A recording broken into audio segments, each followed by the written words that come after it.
Tayanch innovatsion universiteti talabalari sport mashg'ulotlari bilan shug'ullanishmoqda. Siz ham sport bilan shug'ullanishni xohlaysizmi? Unda bizga qo'shilishingiz mumkin.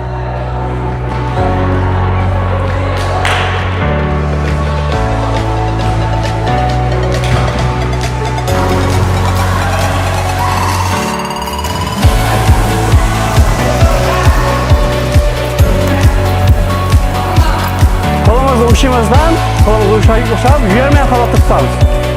Tutdim, buni olamiz. Ushlash yugurib tutamiz keyin.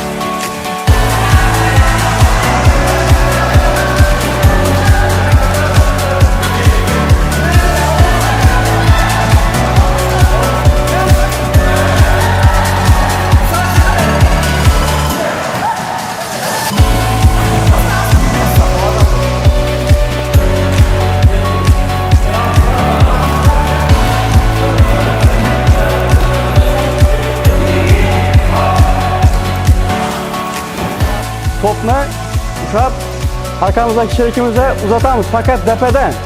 Onu atib beramiz. Ya pastdan arkamızda o'tirib beramiz. Fakat tepeden tushardimi? Tepeden berdim. Yugurib arkasından o'tama. Tushardimi? Birinchi bergan topni berdi, arkasidan kelib turadi. Top berdi, arkasidan o'tib keladi. Tushardimi? Ayana og'irgi liniya borgan odam topni oldi, topni olib, yo'lakka yugurib keladidan qaytib boradi.